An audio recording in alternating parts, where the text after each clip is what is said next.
Hello everyone, welcome back to On Purpose. Thank you so much for making this commitment to learning and listening about work, life, and love. And today's episode is going to be a real treat for each and every single one of us. Our guest today needs no introduction. He's an incredible thinker in this space. He has been inspiring us for decades, and he's the co-founder of the Chopra Center for Wellbeing and the Chopra Foundation, and has written over 86 books on health, wellness, medicine, and several of them are New York Times bestsellers. Today's guest is none other than Deepak Chopra. I know so many of you are so excited for this episode. I know so many of you have been looking forward to us sitting down together again. Deepak, thank you so much for being here. Thank you, Jay. I'm so grateful for this opportunity. I was just sharing with you earlier, I had the opportunity and the fortune to meet you 3 years ago in New York. That's right. And I was interviewing you for two of your books at the time, Radical Beauty and You Are the Universe.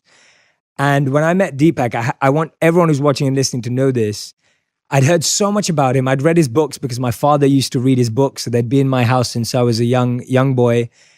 And when I met him, the most fulfilling feeling I got to experience was that he wanted me to succeed. And he wanted me to succeed because I was trying to help others.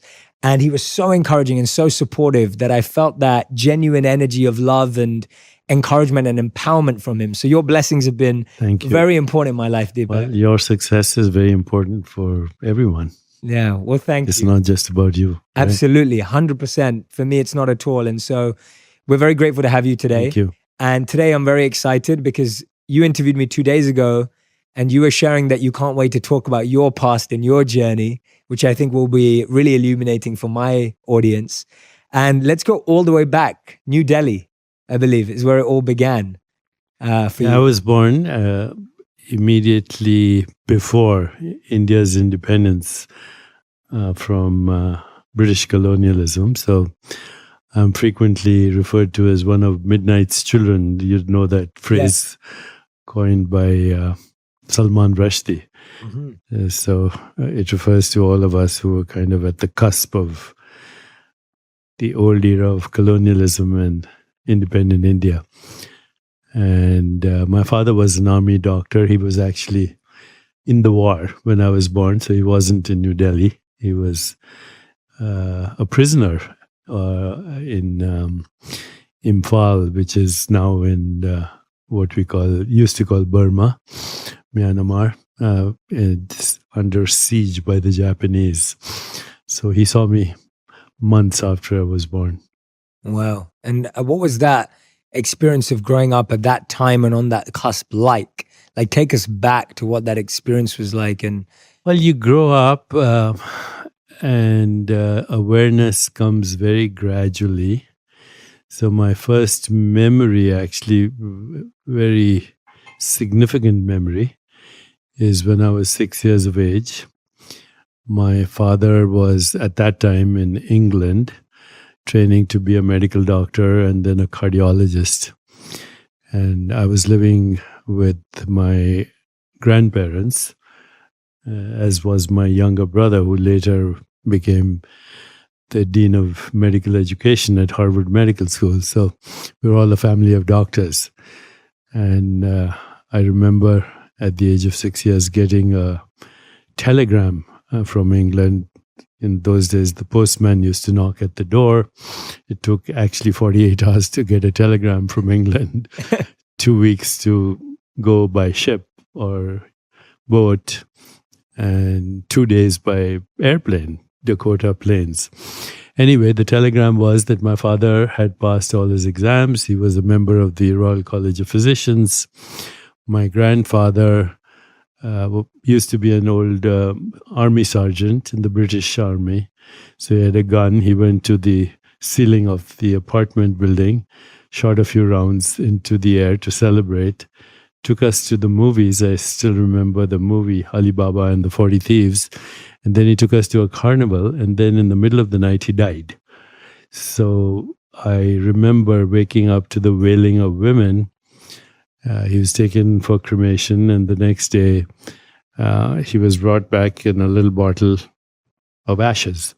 And one of my uncles said, "What is life?" Here he was, yesterday, celebrating with the kids, and now he's a bunch of ashes in the in that bottle. And I remember not only being scared, but also, even at the age of 6 years, having my first existential crisis. What's going on? Where is he now? So, and that continued throughout my childhood and into medical school, and essentially shaped my life. Yeah, that one episode. Yeah, what an unbelievable experience to experience so young. Yes. And thank you for sharing that. And I really feel that when were the moments where you started finding those answers to that existential questioning? Like, when did you start becoming more awakened to the answers that you now share with the world? Not till a long time after that. Right. When I was in high school, all I wanted to do was to be a writer. My secret wish always was to write. And my secret wish always was to write fiction more than anything else. Now, I have written a lot of fiction too, but mostly historical fiction. And I, at the age of 14, was reading a book called Lost Horizon. And it was about this mythical place called Shangri-La, where people don't age and where they don't die.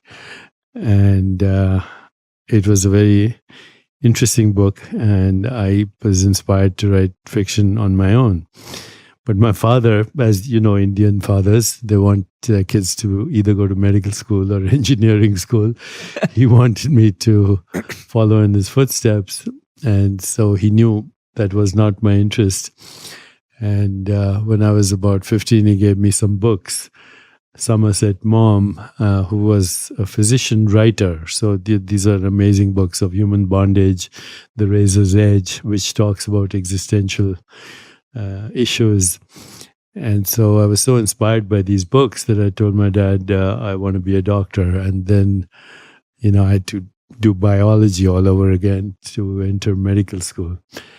And the thing is that, when you go to medical school, you're supposed to understand health, well-being, and all of that. But day one of medical school is anatomy, which means you're introduced to a corpse. So you're supposed to understand life by looking at a dead body. Mm. That's the model. It's been the model ever since Michelangelo's times, and still is. And so that kind of model stuck in my mind. The body is a physical machine, and consciousness is a byproduct. That we are molecules that manufacture thoughts. And I lived with that model throughout my medical school years. I told you yesterday, at that time, because we were introduced to the dissection table, and there's a certain smell that comes from a corpse, and especially if it's been preserved with formalin. So I couldn't get the smell out of my hands, dissection. So I started smoking cigarettes to get rid of the smell. And I was experimenting with all kinds of things. Then we had some students who had come from Harvard. Our medical school was founded by, amongst other foundations, the Rockefeller Foundation. So we had lots of visiting professors and sometimes visiting students. And these students from Harvard Medical School introduced me to LSD first time. This is before even the Beatles got involved. And so I had some interesting experiences during my medical school years with smoking, alcohol, LSD, scotch, the whole works. And it didn't stop till much later, after I actually came to the United States. Wow, so this is so interesting, because I was sharing the other day my experimental phase. Yes. And what were you experimenting with? Was it just because it was new at that time? Was it because you felt a certain feeling? Like, where was that experimentation in your mind and life coming from? So we're talking about the mid-60s. A lot was going on. The Vietnam War was coming to an end. There was a lot of protest against the Vietnam War. You won't even know this, but there was the riots in America against the Vietnam War. Of course. There was a shooting at Kent State University, and there was huge global uprising for peace. The feminist movement was just starting. Gloria Steinem was burning her bra in Cambridge, Massachusetts. Greenpeace was coming. As young, late teenagers and people who were just embarking on our life journey, we were very idealistic. We thought the world was going to change. The best hit on Broadway was Oh Calcutta and Hair, and LSD, rock and roll music were in the air. The Beatles had just published their album, Lucy in the Sky with Diamonds. So, yeah, it was a time of idealism, but also a time of experimentation, and also the feeling that the world was changing, but it didn't. We actually regressed. Yeah, how have you felt about that? Because it's interesting that everyone who's listening and watching right now, the audience that's listening now, may feel that we're kind of going through that period again in the world, where there's an uprising of conversations around, obviously, the gender pay gap, women's rights. We have more of a conversation right now about equality and unity. We have, again, the conversation around the planet and the environment. It's almost like those same themes in our generation are coming to the top. Do you think, you just said there that we've regressed? You don't think I thought we were going to see a world transformation. We were seeing social justice, economic justice, conflict resolution, perhaps the absence of war, a sustainable environment, and a critical mass of consciousness that was moving in the direction of a more peaceful, just, sustainable, healthier, and joyful world. But it did not happen. 20 years later, in the 80s, you had my own counterparts on Wall Street and all these corrupt scandals on Wall Street, and the idealism was totally shattered. And then we started to regress until, as you said, recently now, the conversation is picking up. But it's not enough to pick up this conversation.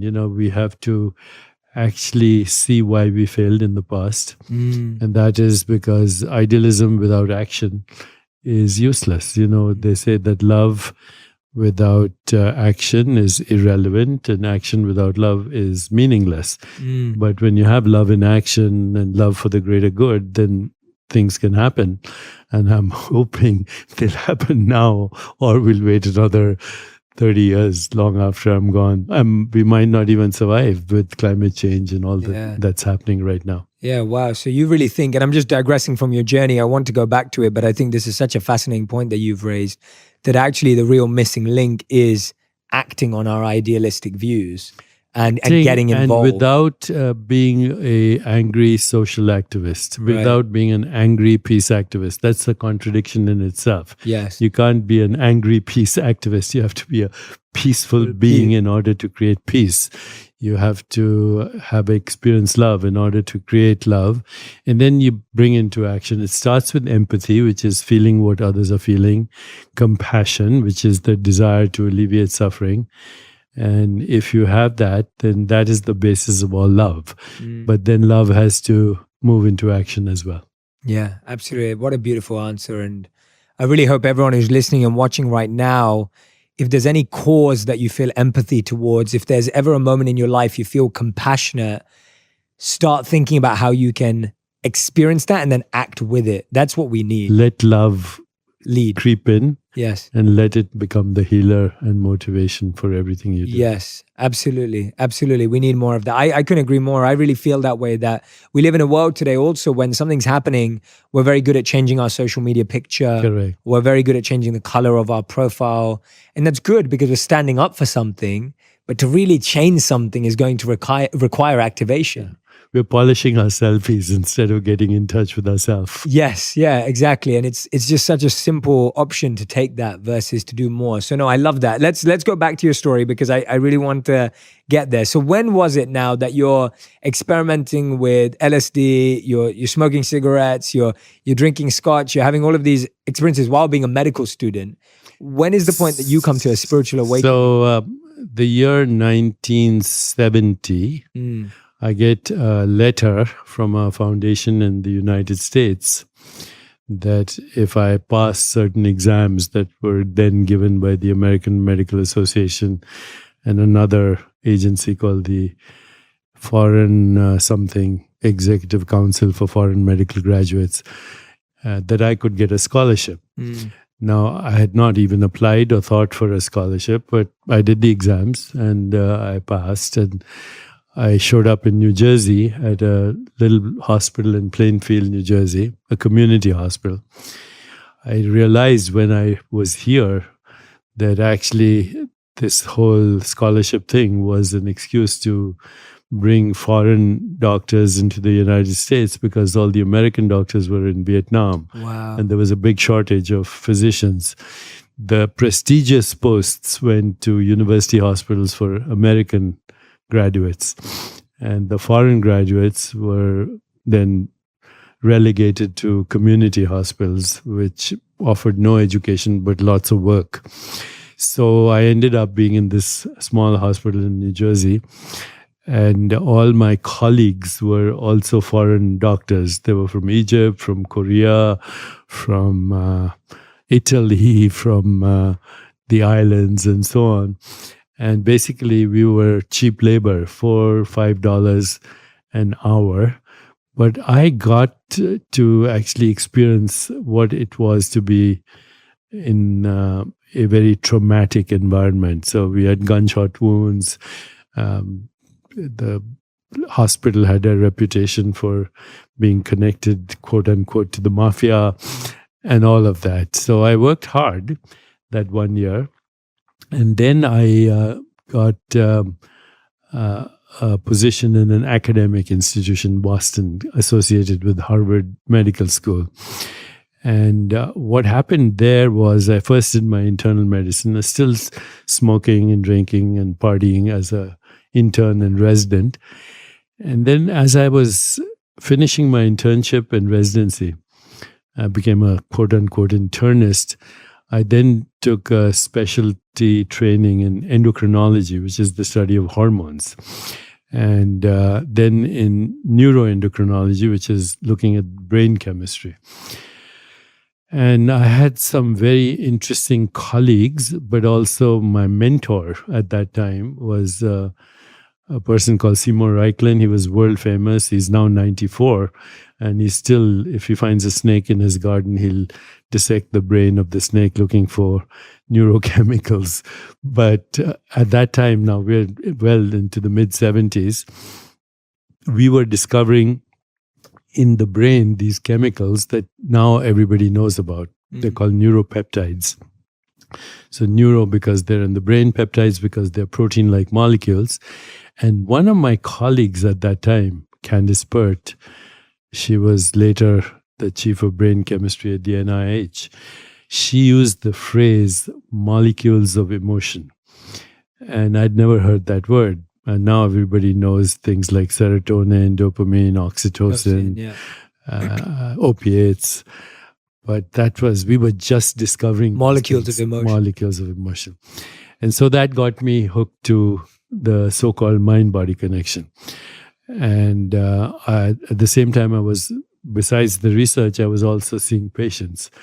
And I was very perplexed as to why two patients who had the same illness could see the same doctor, get the same treatment, and have completely different outcomes. One could die, the other one could recover. So I started writing down the stories of my patients just to see if I could learn something from them. And I then started submitting these to medical journals, but nobody would accept them. So then what happened is... and they wouldn't expect them because? Because they're too anecdotal, there's not enough research. So then I thought maybe I'll publish them for the general public, and the publishers wouldn't accept that either. It was too new age. So one day I saw an ad in the New York Times about this big. It said, if you want to get your book published, we can do it for $5,000. It was a vanity press. And so I didn't know what that was about. I paid $5,000, which was a lot of money for me. We used to get $202 salary a month. So I had to Wow. borrow the money. I got 100 books, very shabbily produced. I didn't know what to do with them. But now at this time, because of all my, what I was learning, I'd given up alcohol and I'd given up every experiment. I was meditating. And one day I was giving a lecture to the students at Harvard Divinity School in Cambridge. And there was a young woman, a student there in Divinity School. She said, can you give me a bunch of those books that you're talking about? I had 100. And she took 12 and she put them in the window of the Harvard Coop, which is now Barnes & Noble in Cambridge. And the book was picked up by some kid who gave it to his mother on Mother's Day. She happened to be a literary agent. She called me and she said, why do you not have a regular publisher? I said, I tried. And she said, how much did you pay for this? I said, 5,000. She said, I'll get you 5,000 advance. Next thing I know, the book is a national bestseller. I'm getting calls from Jackie Onassis and from major publishers all over the country. And I didn't know, my life transformed. So then I actually got very deeply involved in mind-body medicine. I knew that my colleagues in Boston were a little embarrassed about me because they didn't believe what I was doing. I went to California and to give grand rounds at a hospital, and somebody convinced me to come to California and they'd open a center for me. So that's when I went to California. In the meanwhile, I had also met Maharishi Mahesh Yogi. And, he was as popularly known those days as the guru of the Beatles, and actually misunderstood by the world because he was so popular. It happens when you get popular. But he was a very profound being. And he asked me to study or get involved with first Ayurveda and then Vedanta and consciousness. So that was how it happened. I told him about the molecules of emotion and he said they're not real. So that's when I really understood that mind-body medicine was a good start for integrative health and well-being, but it wasn't what these great luminaries were talking about, that, as we said, you're not your body, you're not the mind, you're not even in this world, and somehow you're creating the experience of the body, the mind, and the world. So that happened almost, I would say, 36 when I started to shift into the world of consciousness and trying to figure out ultimate reality. Before that, I was a mind-body integrative doctor, and I still am. I keep my license in California and Massachusetts. We have a medical practice, but my interest right now is unveiling fundamental reality. What gave you that inclination at that time? Because it was so early on in all of these themes, beliefs, philosophies kind of coming to the West with Maharishi Mahesh Yogi, etc. It was such an early time for terms like consciousness and reality and illusion. Like, those weren't themes that were spoken about in such a broad way as they are now. What gave you the conviction at that time that that's the direction you wanted to go in and that there was some reality there, as opposed to everything you'd studied? I spent a lot of time with people that Maharishi introduced me to. There were seers, there were Ayurvedic healers, there were philosophers, there were other adepts in the realm of Kashmir Shaivism, Vedanta, and the perennial wisdom traditions. So I immersed myself into that environment. I also got very familiar with the terminology, that they were using. And it made intellectual sense, but still didn't make experiential sense. So that's when I really got deeply involved in not only mantra meditation, but in the Yoga Sutras of Patanjali, especially the chapter on the Siddhis. And then I also got involved in various other disciplines, Tantra, Kashmir Shaivism, self-inquiry, reflection, transcendence, but also got into the habit of being a witness of my mental space, my body, what's happening inside my body, and also of perceptual experience. And, once you get so deeply experientially involved, there's no going back. It's like a new child who's been born, can't return to the womb anymore. Yeah, absolutely. It's so, but it was a period. It was 10, 15 years of that. That's incredible. I love this, by the way. This is amazing. For anyone who's listening or watching right now who hasn't heard Deepak's full story before from him, this is amazing. And you also, we were talking about this the other day, you also ended up spending some time as a monk too. Yeah, that was actually recently. Oh, wow. It wasn't okay. that long ago. Oh, I thought it was, okay. No, I mean, being with Maharishi was like being in a monk environment. Yes. But then a few years ago, I thought to myself, I needed a break from being so much in the public eye. I wanted to experience anonymity. So actually, instead of going to an ashram in India, I went to the north of the forest in Korea, in South Korea, at the border of North and South Korea. And I went into a Buddhist monastery and spent some time as a monk.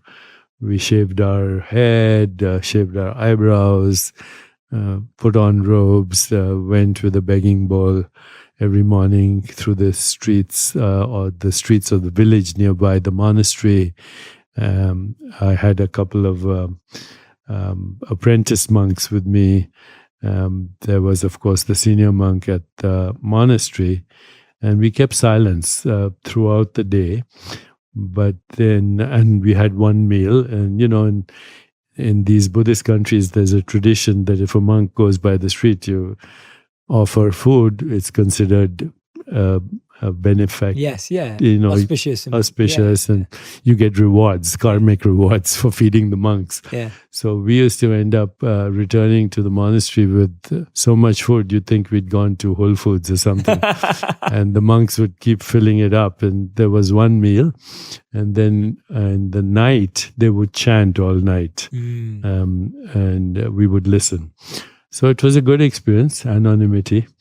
And also the freedom that comes from not being beholden to the world, in a sense. Yes. And it was a good experience. Yeah. Why do you think anonymity is so important for all of us in our life to experience? Why is it such a fascinating experience? Because when you go past your ego identity, there's a bigger identity that is so huge, it's incomprehensible. It can't even be described. And there's a freedom and a joy that comes from that. And I had glimpses of that, but this period of intense stillness. And by the way, since then, I've kept a week of silence every year. Sometimes I do more.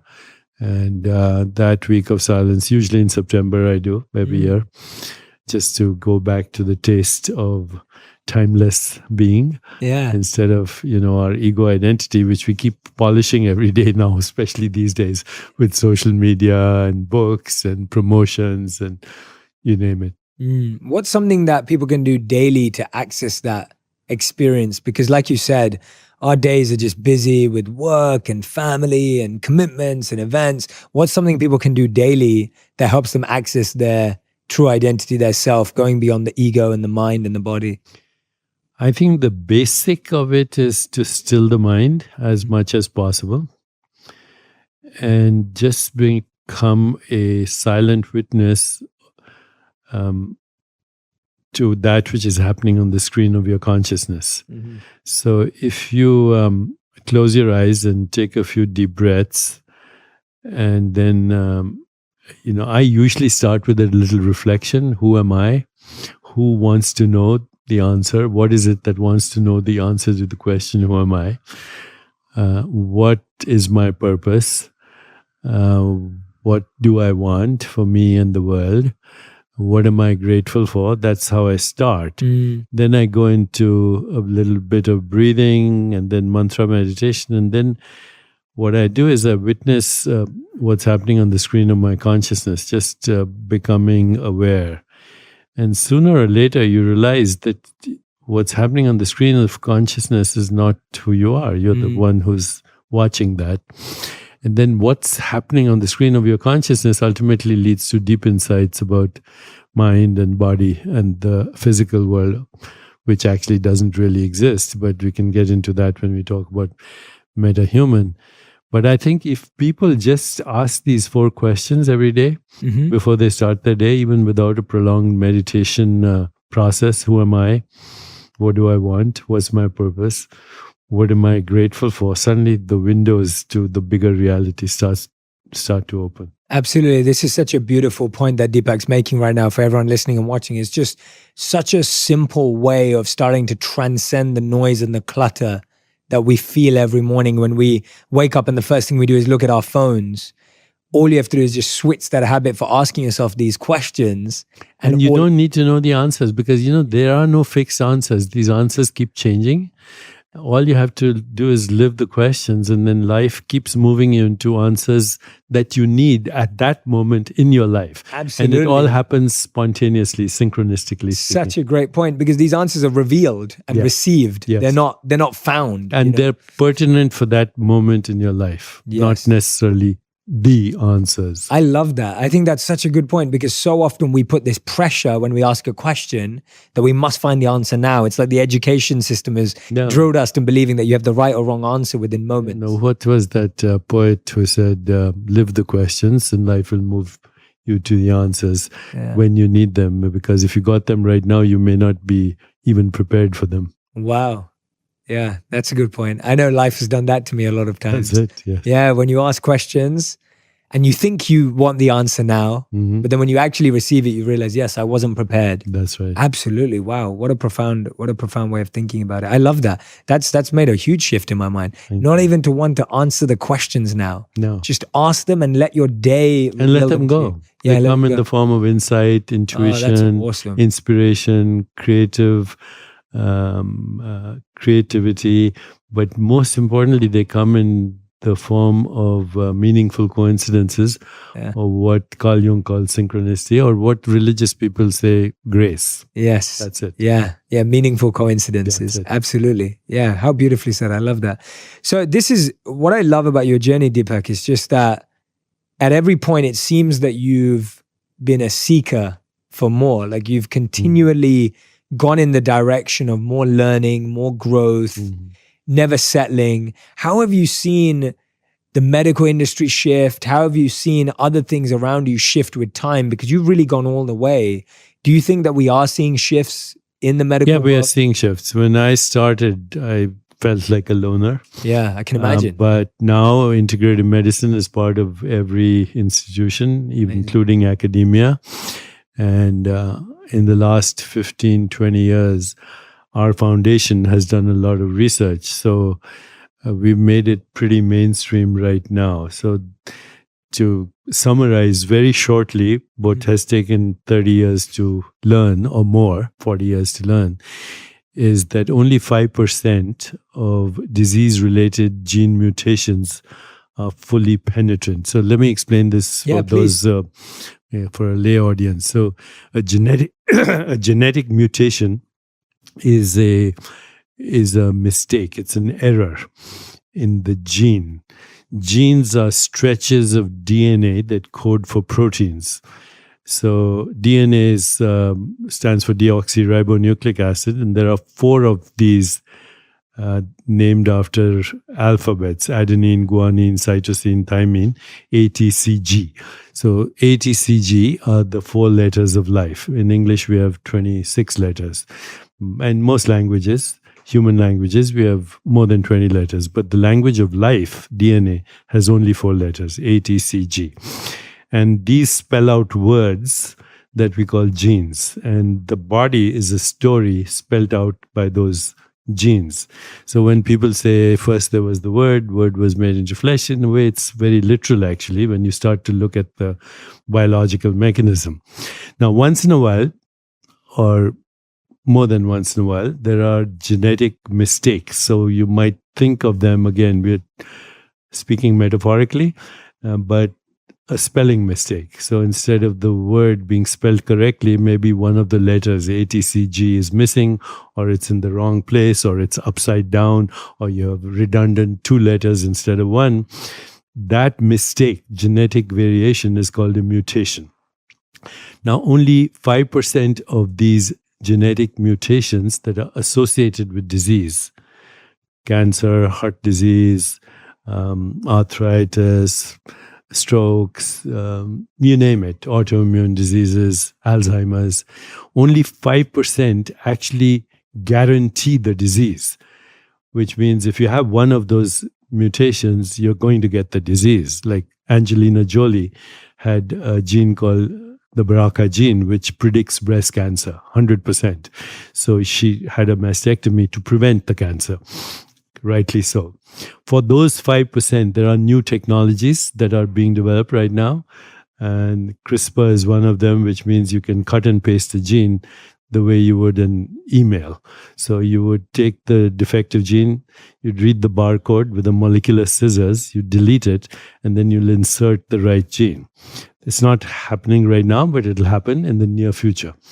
But what people don't understand is that's 5% of illness. Wow. The rest, even the genetic mistakes that are associated with disease, depends on how you live your life. And very simple things like sleep, meditation and stress management, movement, yoga and pranayam. Now, yoga and pranayam goes way beyond exercise, because with yoga and pranayam, there's a particular nerve in the body called the vagus nerve. It's the 10th nerve. And the word vagus is a Latin word, but it's related to the English word vagabond. So this nerve comes from the midbrain. It influences your facial expressions. So you can now do micro expressions and see if a person is happy or not. It influences the eye movements. It influences the tone of your voice. Are you threatened? Are you stressed? Are you friendly? Are you happy? It influences your heart rate activity. Then it pierces the diaphragm, and it influences the activity of every other branch of the vagus nerve that goes to all the organs in the body. So when I discovered this through yoga teachers and masters, I realized that the yogasanas, we say yoga asana, and people usually translate that into as postures. Mm-hmm. But actually the word asana means seat, as you know, seat of awareness, seat of consciousness. So each yogasana is a particular seat of consciousness that stimulates a particular nerve that is going to an organ in your body. And the only reason for that nerve is self-regulation or healing or homeostasis.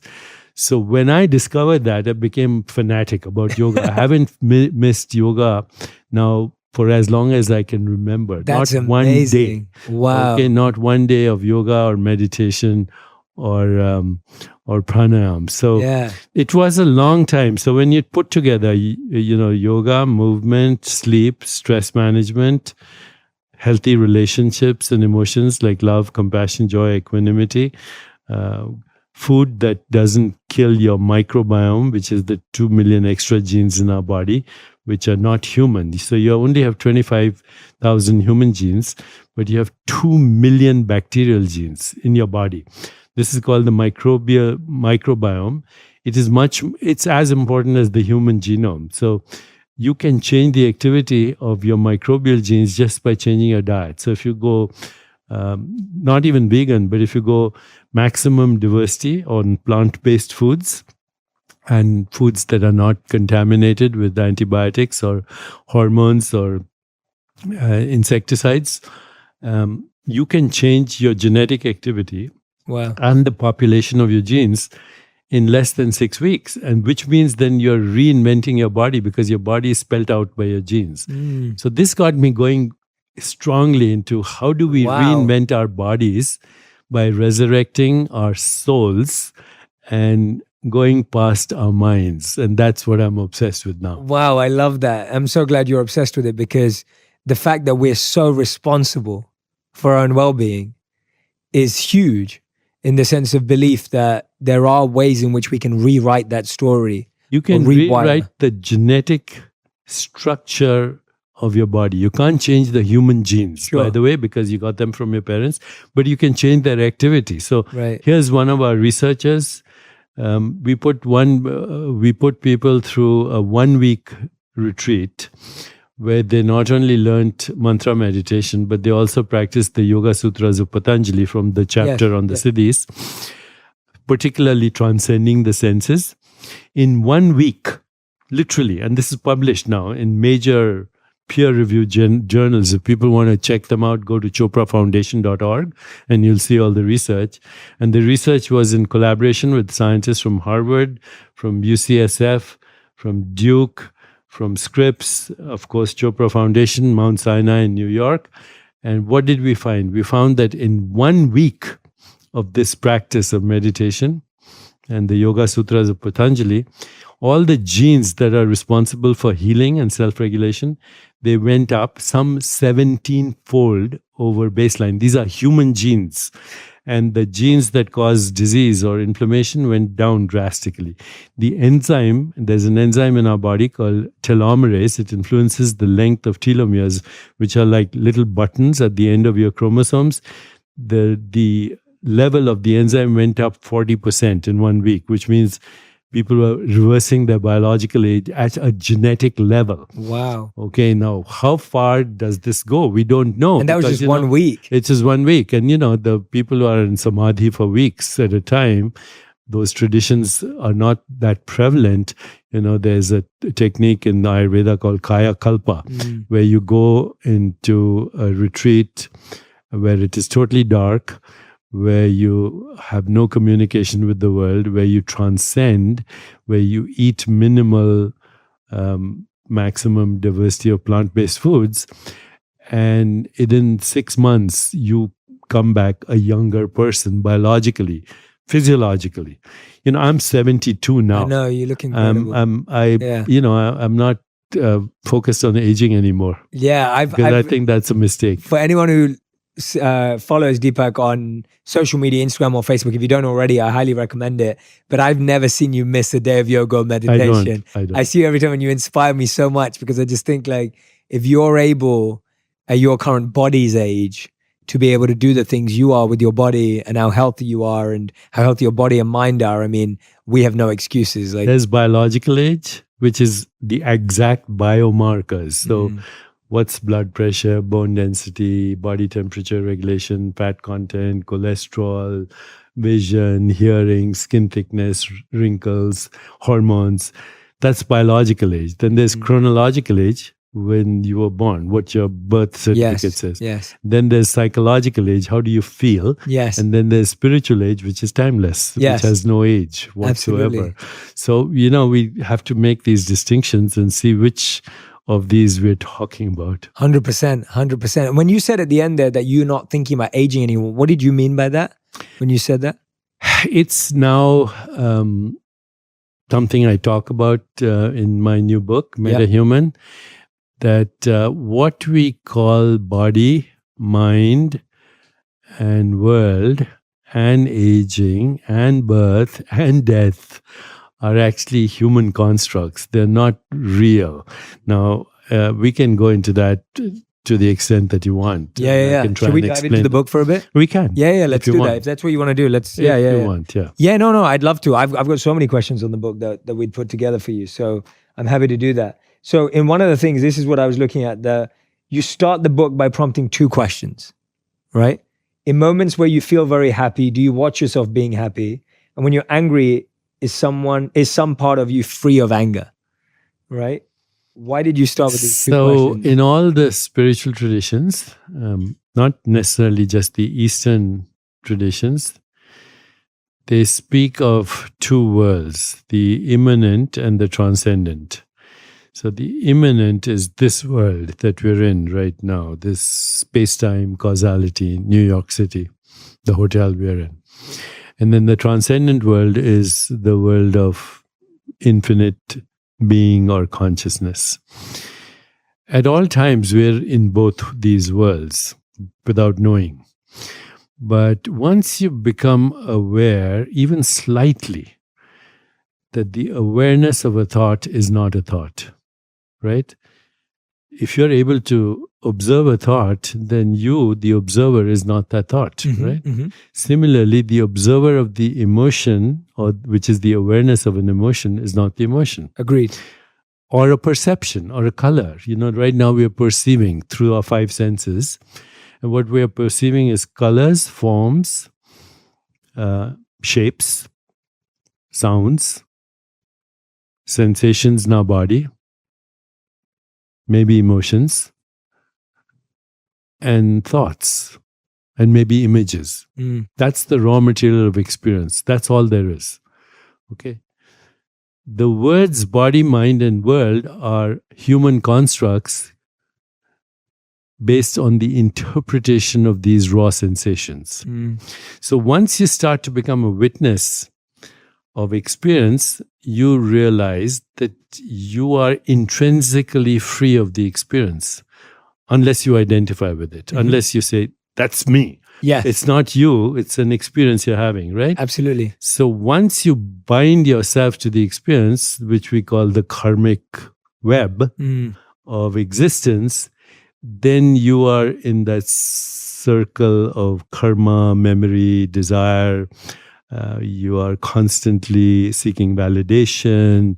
You're afraid of people who criticize you. You're flattered by people who flatter you. You feel beneath someone or superior to someone. It's the melodrama of our daily existence. So yes. When you can observe what's happening in the realm of experience, and instead of reacting to it, you observe the reaction to react, even for a second.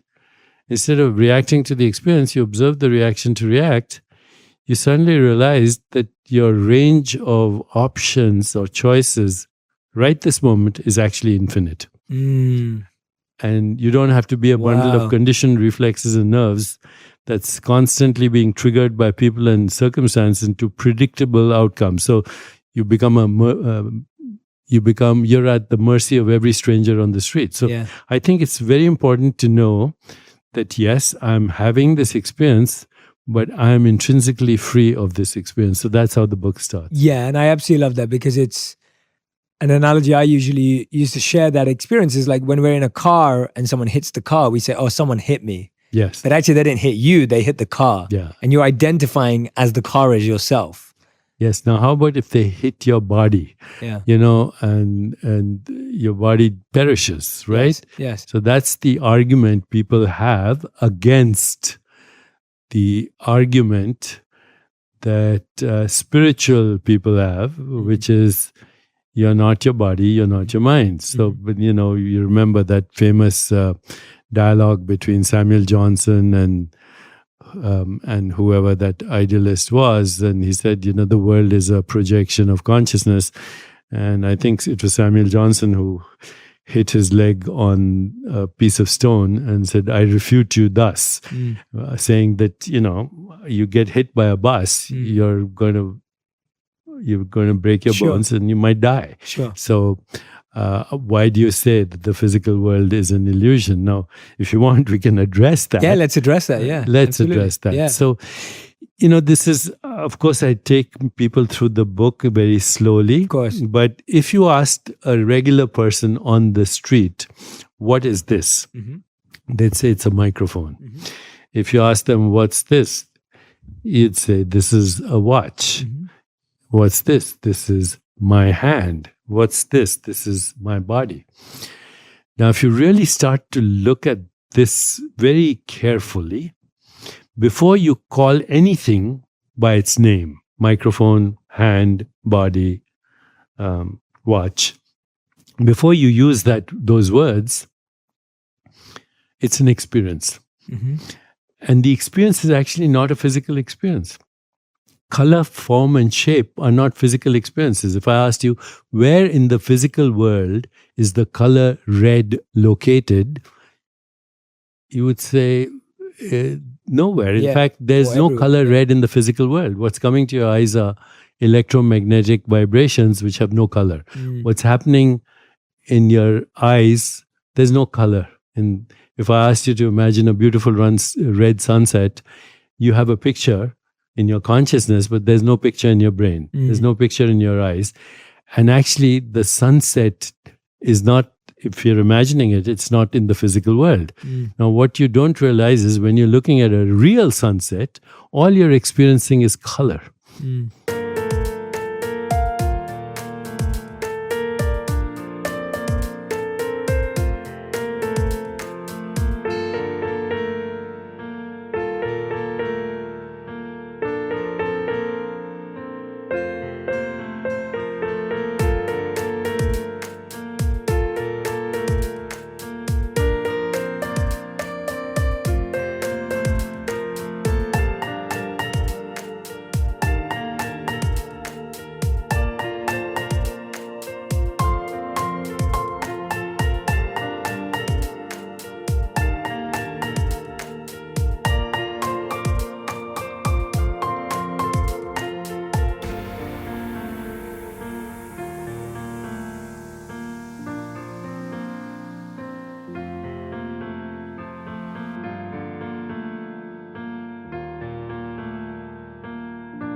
The rest is a story.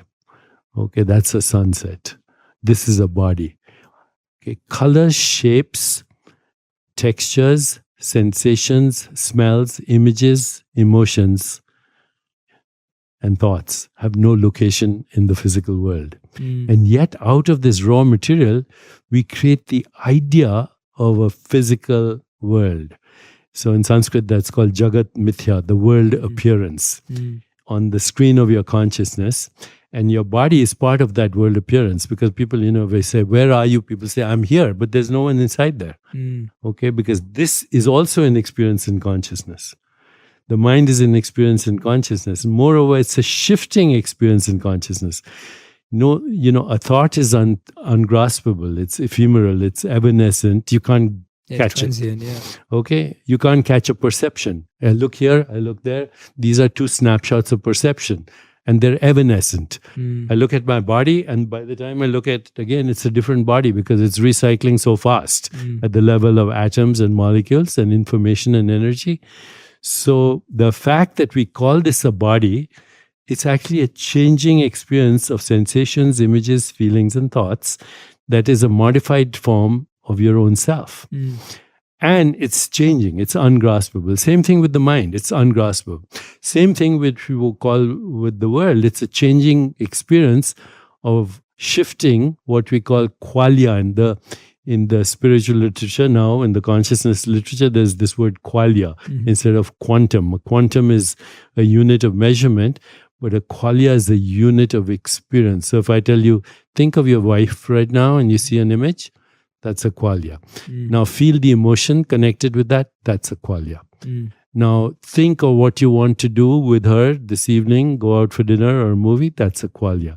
So qualia are units of experience. When we string them together, we create the construct of mind, body, and world. And once we create that construct, then we're stuck with constructs like birth and death and karma and memory and desire and all the things which make a very fascinating human experience, but it's not reality. We are already in a virtual reality. Okay, so today with VR and immersive augmented experiences and dreamscapes, it is becoming clear that the world that you and I are inhabiting right now is a collective human dreamscape. And as body minds, we are fictional characters in that dreamscape. And it's an illusion that we can upgrade or we can downgrade. We can create heaven out of it or hell, but it's still not fundamental reality. And now with the new technologies, this is becoming very clear. Once you realize that the world is a construct, yes, the construct has been evolving through mythology, through religion, through economics, through history, through society, through culture, but it's still a construct.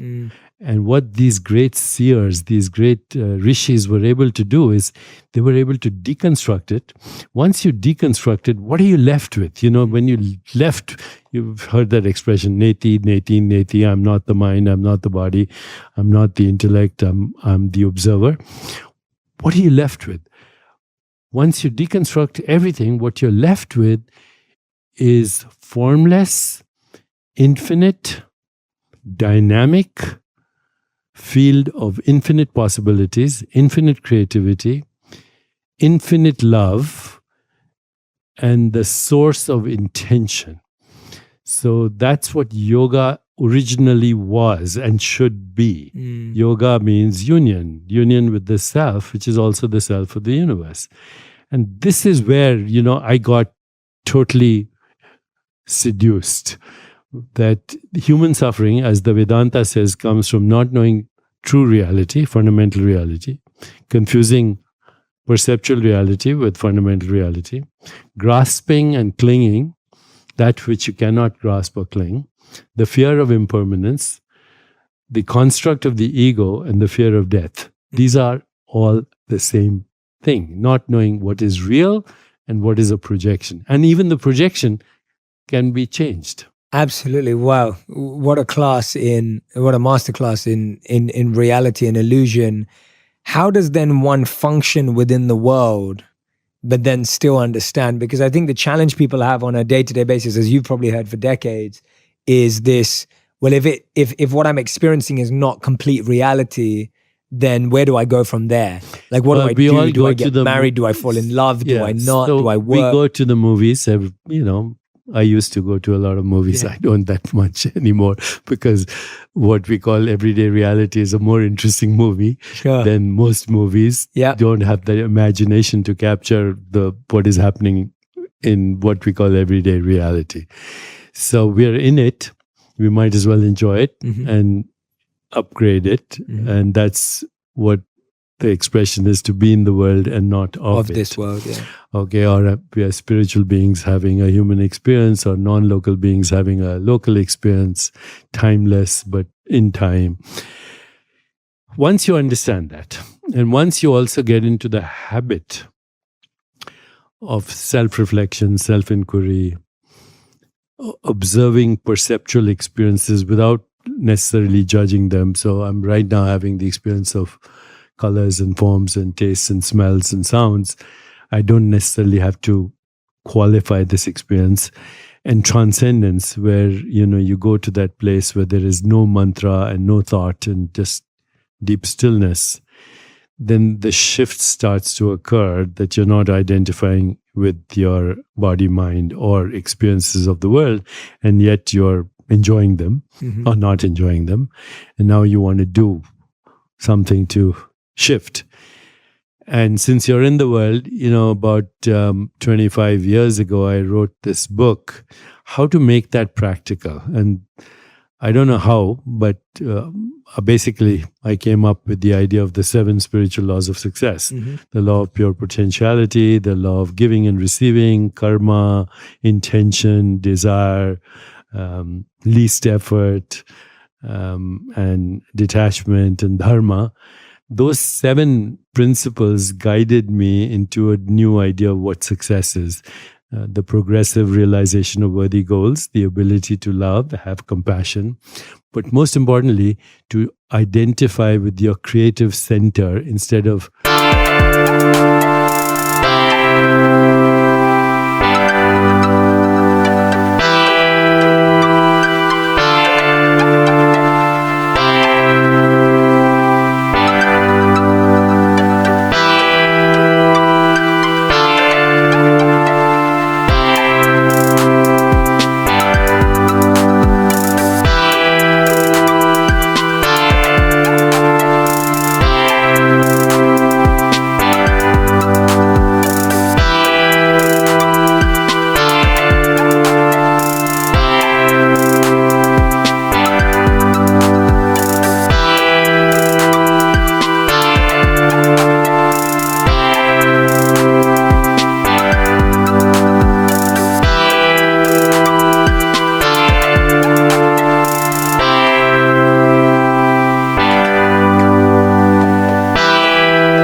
the projection that's coming from that center. Because most of the time, our experience of is coming from identifying with a projection that has been created by the conditioned or ego mind.